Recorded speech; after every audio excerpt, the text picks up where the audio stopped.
9월 14일 월요일입니다. 오늘 새벽 우리에게 주시는 하나님의 말씀은 고린도전서 12장 12절부터 26절까지의 말씀입니다. 몸은 하나인데 많은 지체가 있고 몸의 지체가 많으나 한 몸인과 같이 그리스도도 그러하니라. 우리가 유대인이나 헬라인이나 종이나 자유인이나 다 한 성령으로 세례를 받아 한 몸이 되었고 또 다 한 성령을 마시게 하셨느니라.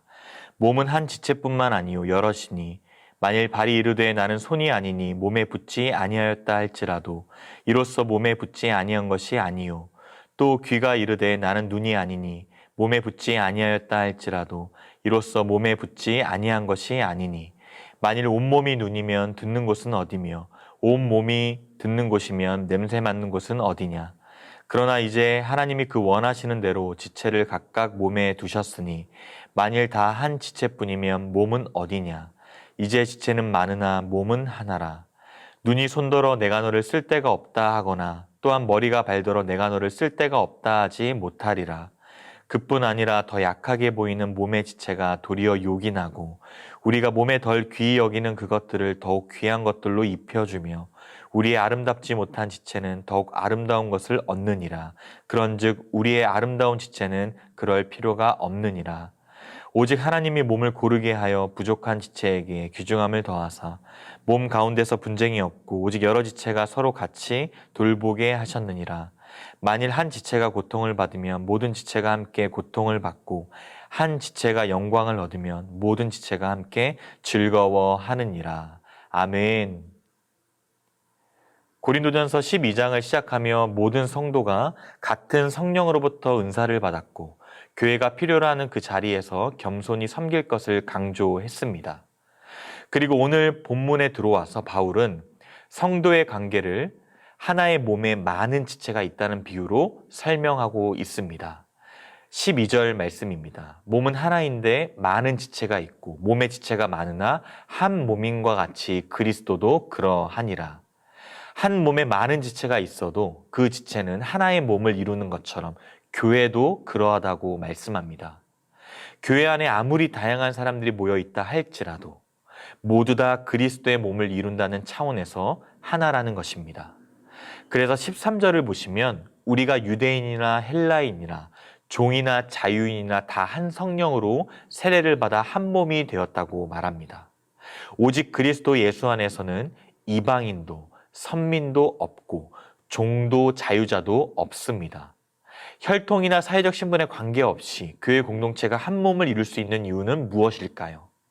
그것은 바로 다 한 성령으로 세례를 받아 한 몸이 되었고 오늘 말씀의 표현처럼 다 한 성령을 마시게 하셨기 때문입니다. 이 세상 기준에서는 차별과 구별이 존재하더라도 오직 예수 그리스도의 십자가 앞에서는 모두 다 죄인이요 십자가 보혈의 은혜를 경험하면 모두 다 지체가 될 수 있는 것입니다. 우리 모두가 그리스도를 머리로 삼은 교회로 그 몸을 이루는 지체가 될 수 있습니다. 반대로 한 몸에는 다양한 지체가 속해 있다는 사실도 기억해야 합니다. 다양한 지체들이 있죠. 다른 모습, 다른 역할이 있다는 것입니다. 14절 말씀에서 몸은 한 지체뿐만 아니요 여럿이라고 말씀합니다. 아무리 좋아 보이는 지체라 할지라도 그 하나의 지체만으로는 온전한 몸을 이룰 수가 없습니다. 여러 지체가 함께 있어야 진정한 몸을 형성할 수 있듯이 교회도 다양한 지체들이 함께 모여서 한 몸을 이루어야 진정한 교회라 말할 수 있습니다. 그런데 만일 한 몸 된 지체 중에 다른 지체를 부러워하여서 자신은 몸에 붙지 않았다라고 말한다면 어떻게 해야 될까요? 15절과 16절에서 바울은 이렇게 말합니다. 손이 발보다 좋아 보인다고 발이 손이 되어서는 안 되고 눈이 귀보다 좋아 보인다고 해서 귀가 눈이 되어서도 안 된다라고 말이죠. 이어 17절 말씀에서도 만일 눈이 좋다고 온몸에 눈만 있으면 어찌 들을 수 있고 어찌 냄새를 맡을 수 있겠냐고 말씀합니다. 발이면 발, 손이면 손, 귀면 귀, 눈이면 눈 각각 그 용도가 다르고 가치가 다르기 때문에 어느 것 하나 덜 중요한 것이 없고 더 중요한 것이 없습니다. 모두 다 중요한 것이죠.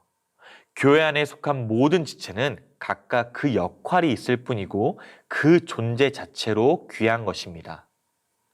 바울은 몸과 각 지체들 간의 상호 유기적인 관계를 언급하고 나서 이제 하나님께서 그 뜻대로 몸의 각 부분을 두셨음을 설명합니다. 18절 말씀입니다. 그러나 이제 하나님이 그 원하시는 대로 지체를 각각 몸에 두셨으니 그 자리로 부르신 목적은 하나님의 뜻을 이루기 위함이요 몸의 유익을 위해서 부르셨다라는 사실입니다. 발을 그 자리에 두시고 손을 그 자리에 두신 분은 하나님이십니다. 내게 맡겨주신 직분, 내게 주신 은사 모두 하나님이 원하셔서 그 자리로 부르셨습니다. 그 어떠한 지체도 혼자서는 존재할 수가 없고 몸을 위하여 존재한다는 것을 반드시 기억해야 합니다. 그래서 바울은 19절과 20절 말씀에서 계속해서 강조합니다. 만일 다 한 지체뿐이면 몸은 어디냐? 이제 지체는 많으나 몸은 하나라. 지체가 아무리 귀해도 그 지체뿐이라면 몸이 설 자리가 없어집니다. 그리스도의 몸된 교회도 마찬가지죠. 나에게 주신 직분, 은사는 나를 위하여 주신 것이 아니라 몸된 교회와 성도들을 잘 섬기라고 주신 것입니다. 항상 몸을 이루고 있다는 이 지체의식을 가지고 한 성령으로 호흡하며 한 성령으로 그리스도의 몸된 교회를 아름답게 세워가시는 저와 여러분이 되시기를 주님의 이름으로 축복합니다. 은사에 따른 서열이나 차별은 없어야 하며 각 사람은 자신에게 주신 은사와 직분에 최선을 다해야 하죠. 이제 바울은 고린도 교회 안의 성도들이 이러한 지체의식을 가지고 서로 존중하는 질서를 세우려고 합니다. 먼저 21절에 보시면 눈이 손더러 내가 너를 쓸 데가 없다 하거나 또한 머리가 발더러 내가 너를 쓸 데가 없다 하지 못하리라 말하고 있죠. 다른 지체를 함부로 판단하여서 무시하지 말라는 것입니다. 다른 지체를 무시하는 것도 잘못된 것이지만 자기 자신을 무시하는 것도 잘못된 것입니다. 열등감에 빠져 있거나 자신을 귀하게 여길 줄 모르는 것도 그 부르신 뜻과 목적을 무시하는 것입니다. 자신을 귀하게 여기는 사람은 다른 이들도 귀하게 여길 수 있습니다. 차이는 있을 수 있지만 차별은 없어야 합니다. 그래서 바울은 약하고 보잘것없는 지체가 오히려 꼭 필요하고 중요함을 강조하죠. 22절부터 보시면 그뿐 아니라 더 약하게 보이는 몸의 지체가 도리어 요긴하고 23절 우리가 몸에 덜 귀히 여기는 그것들을 더욱 귀한 것들로 입혀주며 우리의 아름답지 못한 지체는 더욱 아름다운 것을 얻느니라. 중요하지 않아 보이는 지체를 더 잘 보호해주고 아름답지 못한 것에는 더 아름답게 꾸며서 모든 지체가 서로 보완해 주는 것을 볼 수가 있습니다. 그리고 24절 오직 하나님이 몸을 고르게 하여 부족한 지체에게 귀중함을 더하사 이미 아름다운 지체는 그대로 두어서 온몸이 고르게 아름답고 쓰임받게 하고 있다는 것입니다. 교회 안의 성도들은 각자의 은사를 따라서 서로가 섬기며 서로의 부족함을 채워주는 것을 통해 온몸을 고르게 할 수 있습니다. 나의 섬김과 희생을 통하여 다른 이들의 약하고 부족한 부분을 채워주고 고르게 하는데 쓰임받기를 주님의 이름으로 축복합니다. 마지막으로 바울은 하나님께서 성도들을 그리스도의 몸된 교회의 성도로 부르신 그 분명한 목적을 말씀하고 25절과 26절 말씀을 함께 읽겠습니다. 시작. 몸 가운데서 분쟁이 없고 오직 여러 지체가 서로 같이 돌보게 하셨느니라. 만일 한 지체가 고통을 받으면 모든 지체가 함께 고통을 받고 한 지체가 영광을 얻으면 모든 지체가 함께 즐거워하느니라. 아멘. 바로 서로 같이 돌보게 하시려고 교회의 성도로 지체로 삼으셨습니다. 한 몸 된 지체는 한 지체가 고통을 받으면 모든 지체가 고통스러워하듯 고통을 함께 나누어야 하고 한 지체가 영광을 얻고 칭찬을 받으면 모든 지체가 즐거워하듯이 기쁨을 함께 나눌 수 있어야 합니다. 그래서 교회는 시스템이 아니라 바로 생명이며 그리스도의 몸인 것이죠. 우리는 그 예수님 안에서 한 가족입니다. 가족은 이익을 따지지 않습니다. 이를 효과적으로 이루는 것을 목표로 삼지 않습니다. 대가를 바라지 않는 것이죠.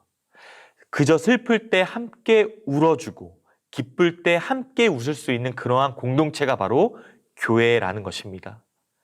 우리 교회를 통해서 많은 이들이 용서를 받고 인정을 받고 때론 사랑의 마음으로 권면하여서 잘못된 길에서 돌아오게 하고 섬김의 수고가 넘쳐나고 서로 격려하며 도와주고 안아주고 하늘의 위로와 평안을 충만히 경험하시는 은혜가 있기를 주님의 이름으로 축복합니다. 사랑하는 성도 여러분, 그러므로 교회 공동체는 어떠한 상황에서도 한몸됨을 기억하고 서로 돌보며 살아야 합니다. 다른 지체의 영광과 고통이 곧 나의 영광과 고통이므로 지체의 형편을 외면해서는 안 될 것입니다. 코로나19 질병으로 또 태풍과 같은 자연재해로 우리 주위에 많은 이들이 도움을 필요로 하고 있습니다. 어쩌면 영적으로 더 갈급한 상태에 놓여 있는 자들이 많을 수 있습니다.